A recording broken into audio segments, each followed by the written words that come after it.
السلام عليكم ورحمة الله وبركاته نحمده ونصلي على رسوله الكريم أما بعد সুপ্রিয় দর্শক শ্রোতা ভাই ও বোন, এই মুহূর্তে আমরা বছরের শেষ প্রহরে এসে পৌঁছেছি। ঘড়ির কাঁটা জানান দিচ্ছে আমরা ইংরেজি নতুন বছরের দোর গোড়ায় দাঁড়িয়ে আছি। ঠিক এই মুহূর্তে যখন পুরো পৃথিবী নতুন বছরকে বরণ করে নিতে উন্মত্ত হয়ে আছে, যখন গান বাজনা আতশবাজি আর নৈতিক অবক্ষয়ের জোয়ার বয়ে যাচ্ছে, ঠিক সেই মুহূর্তে একজন মুমিন হিসাবে আমি কি করছি? যদিও দুনিয়া বলছে নতুন বছর এসেছে, কিন্তু বাস্তবতাও কি তাই?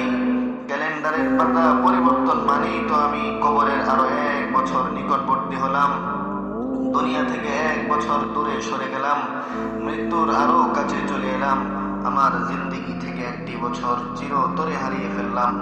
সুতরাং একজন মুমিন তো হুজুগে গা ভাসিয়ে দিতে পারে না। পুরো দুনিয়া কি করছে, অধিকাংশ মানুষ কি করছে তা দেখা একজন মুমিনের আদর্শ নয়। কারণ মেজরিটি ও সংখ্যাধিক্য সব সময় সঠিক পথের দিশা দেয় না।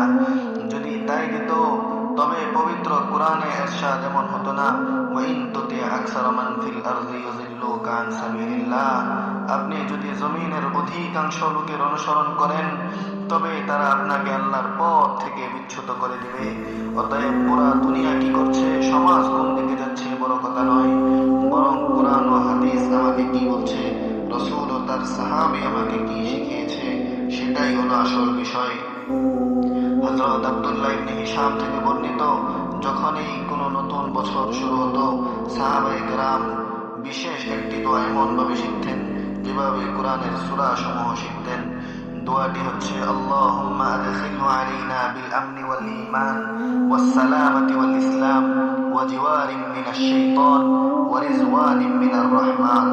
তাই আসুন রাসূলের আদর্শে আদর্শিত হই, অপসংস্কৃতিতে গা না ভাসিয়ে তওবা আর দোয়ার মাধ্যমে নতুন বছর শুরু করি। আল্লাহ আমাদের সবাইকে তার হেদায়েতের উপর অটল রাখুন এবং সামনের দিনগুলো শান্তি ও নিরাপত্তার সাথে কাটানোর তৌফিক দিন। আমিন। নাসরুম মিনাল্লাহি ওয়া ফাতহুন করিব ওয়া বাশশিরিল মুমিনিন।